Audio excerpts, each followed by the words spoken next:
St. Lucia's opposition defends its walkout of Parliament, and in sport, Guyana's Amazon Warriors set sight on another shot at the CPL title. I'm Ricardo Roberts, and this is Caribbean in 10 for Wednesday, June 21st. I'll be back with the details after the break.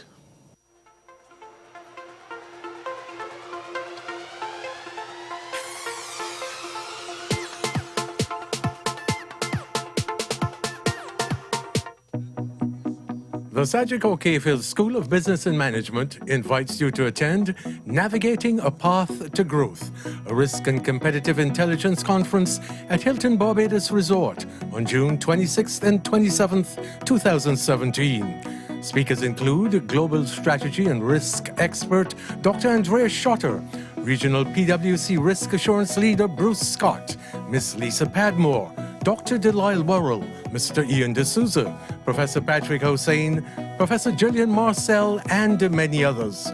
For more information, call 246-424-7731 or visit www.uwichsb.org.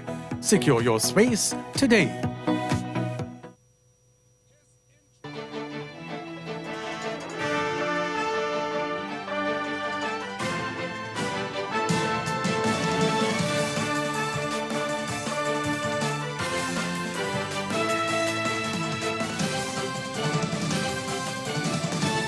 The main opposition, St. Lucia Labour Party, SLP, is defending its decision to walk out of Parliament yesterday.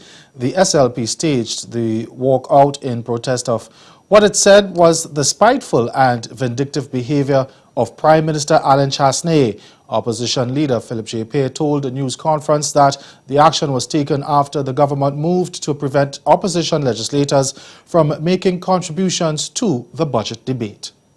Convention and normal that after an opposition member speaks, a member of the government responds. Again, we came willing and able to speak to the issues of the budget. But the Prime Minister, in his normal vindictive and spiteful manner, because he has the power of rebuttal, refuses to allow 4 senior members of his government to speak. You must understand, Stephenson King was a former Prime Minister. He holds an important portfolio of infrastructure and ports. We wanted to hear from Mr. King what was the state of the Grosili Highway, what was the state of the Hiwanora Airport. The Prime Minister did not allow Stephenson King to speak. But Chasney dismissed the allegations that he had broken convention, saying that when the opposition had been given the opportunity to speak, no one wanted to, so he closed the debate. He said that based on the House of Assembly standing orders, there is no speaking order. Trinidad and Tobago's Minister of Local Government, Kazim Hussain, was up in arms yesterday after no emergency shelters were activated to assist families in the south of the country who may have needed refuge following the passing of Tropical Storm Brett. Now, reporter Cindy Raghubar Tikasingh has that story after speaking with a pregnant woman who was rescued along with her 5 children after being stranded by floodwaters. They only knew about the storm at 8 p.m. on Monday, and as the rains battered their small home, she knew then they had nowhere to go if they made it through the night. Local Government Minister Kazim Hussain came to assist the family, but was angered to learn no emergency shelters were activated in that area. I called the chairman of the Penal Levy Corporation, Dr. Alan Sami. He said none of the shelters open because they was waiting on ODPM. And it's a good thing I asked. So they said that's how they're going to open it now, but that is not acceptable really. Behind me is the New Cut Channel, which leads into the Gordino River. Like many rivers in the country today, this one broke its banks, leaving many people stranded. Opposition leader Kamla Prasad Bisesa visited the flooded home of a woman with 19 children in her constituency. Overall, she said she was not happy about coordination efforts following Brett. I believe that the response could have been more coordinated. That is why we had set up the National Operations Center. I see the present government is relying on the ODPM. And then questioned the government's overall responses to emergency situations. There's been no announcement from the government as to whether they'll be creating an emergency fund, because that's what you need, emergency relief fund. And where is the Prime Minister in all of this? I haven't heard or seen him. A UNICEF study has found that more than 300,000 children are not attending school in Haiti.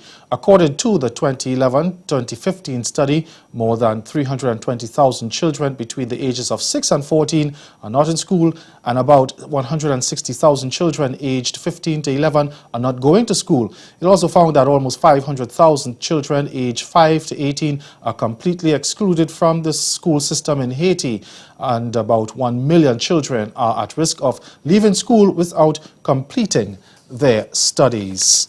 Stay with us. Your Midday Sport is next. Grow your business or promote your event through the services offered by the Caribbean Media Corporation and CaribVision. Our distribution provides a platform on cable, terrestrial television, and websites. We cover carnivals and events from across the region. We can bring your event live and alive to the world. For music makers, program producers, businesses, we can expand your reach to in excess of 2 million households daily. Our other services include news updates to enhance your media products, studio space for program and development. We can facilitate the launch of new products and services and training.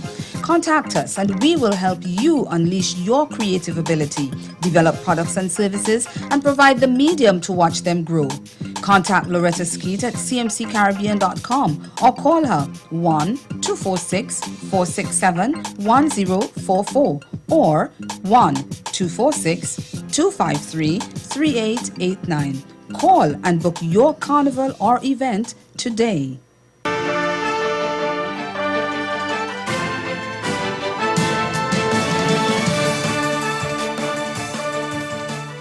Welcome back. It's now time for sport. Last year's Caribbean Premier League finalists, Guyana Amazon Warriors, are setting their sights on another title shot this year.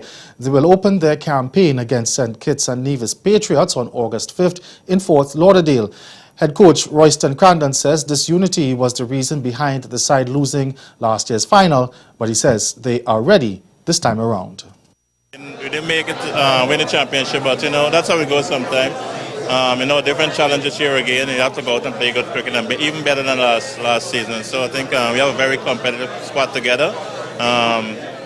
We have, I think, 1 week to put training camp, to work out and get our strategies and stuff together. What we're going to apply into the competition. So I think it's going to be a tough challenge for us. I think one of the strengths last year for us was team unity. We had a good unity in the team, and as long as we have good unity and we execute well in matches, we're going to win. So, as I said, it's going to be tough, but we are willing to fight hard. And Shimron Hitmeyer, who makes his debut for the Warriors, is aiming to lead the side all the way to the final. Well, now after a couple of seasons, I would say, now I'm really finding my feet and getting some runs on the board and everything. So I'm just looking to get that over into the CPL as much as possible and to see how far I could take the team, if not to the finals, to win the finals. Meanwhile, Barbados Tridents operations manager Kirk Graves feels current champions Jamaica Talawas will not repeat last year's feat since the side will be without key players. He explained why the Tridents may be the team to beat in the tournament. The thing about the Talawas in this type of league, you cannot count out anyone, but they have been severely weakened by losing Chris Gale and then Dre Russ. They've picked up Lendell Simmons, which is a good addition, but again, I think the Barbados Trident will win this year. That's Caribbean in 10. Join us again later this evening at 6:30 for Caribbean Newsline. Good afternoon.